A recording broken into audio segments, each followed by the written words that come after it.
Fresh rounds of trade talks between India and the US are set to begin tomorrow in New Delhi. US Chief Negotiator Brendan Lynch, Assistant Trade Representative for South and Central Asia for the US, will arrive in India tonight.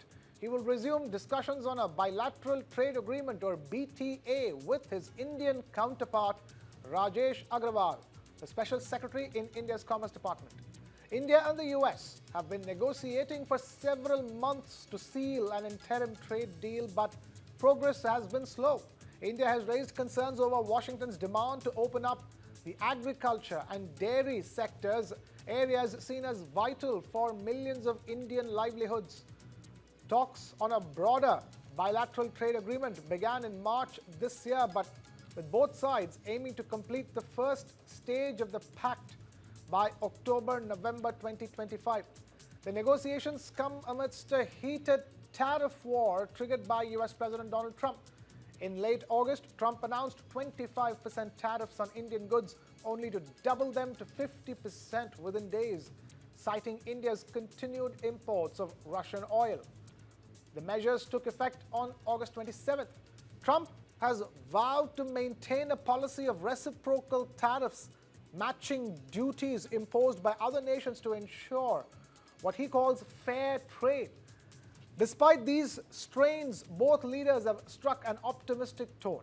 Prime Minister Narendra Modi recently said that he deeply appreciates and fully reciprocates Trump's positive assessment of bilateral ties.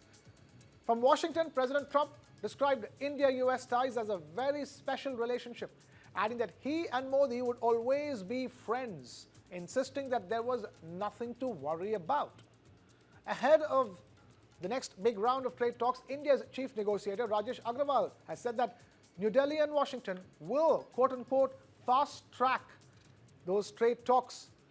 At the White House, trade advisor Peter Navarro insisted that India is coming to the table.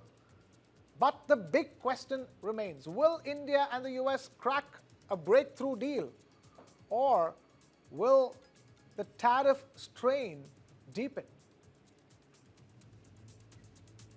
We have Mr. Jayant Dasgupta, former ambassador to the WTO, joining us on the broadcast. Ambassador Jayant Dasgupta, thank you so much for being with us. Talk to us. We are back to the negotiation table with the promise that the talks will now be fast-tracked. How much hopes do you have from these round of negotiations?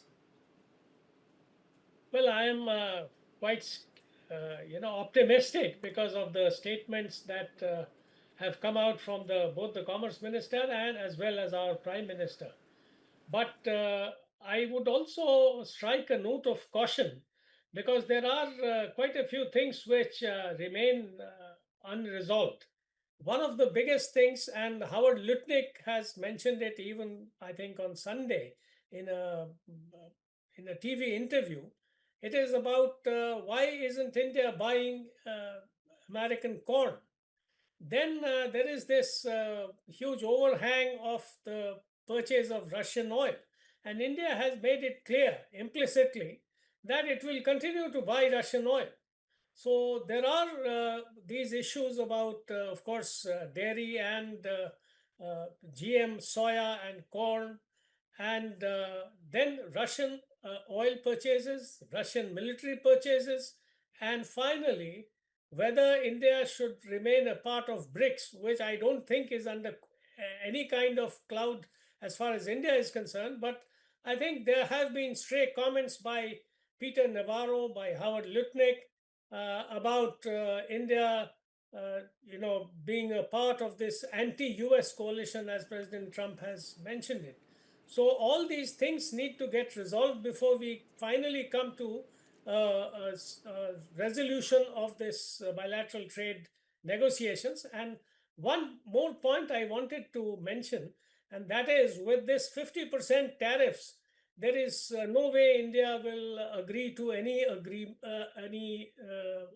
BTA with the US.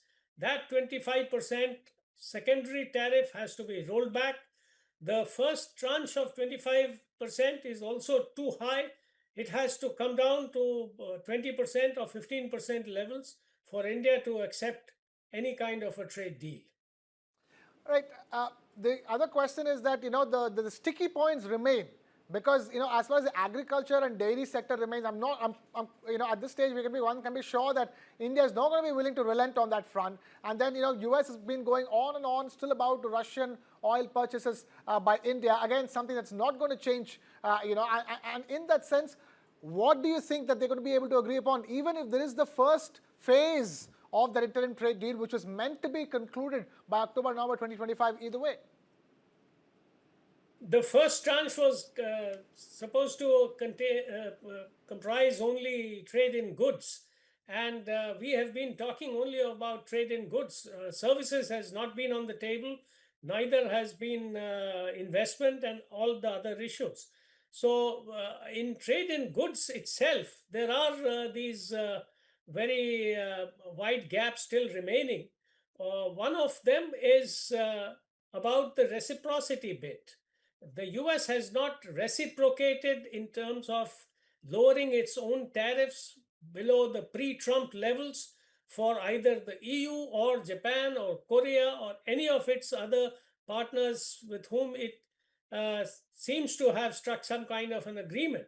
But India had made it clear that there has to be reciprocity. So if India were to offer, and has, as President Trump has mentioned, India has offered near zero duty tariffs on a host of items, then there should be reciprocity which India would expect.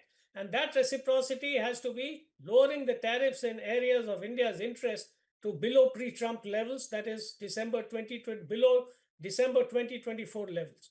Whether the US will be in a position to offer such reciprocity or not, or on a deferred basis, all right, you sign the agreement, and in 3 months' time, we'll get US congressional approval. So, something of that sort has to be worked out.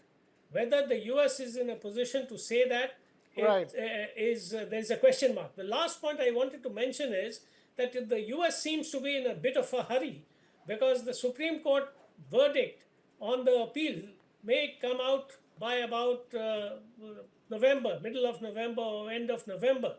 And then, of course, there would be no negotiation. So President Trump may be gambling on this, that if he can seal a deal with India and tom-tom it to his constituency that India has also succumbed, then he can claim victory. But if he loses in the Supreme Court, then there would be no agreement with India. And the other agreements which he has arrived at with the other partners may also have to be rolled back.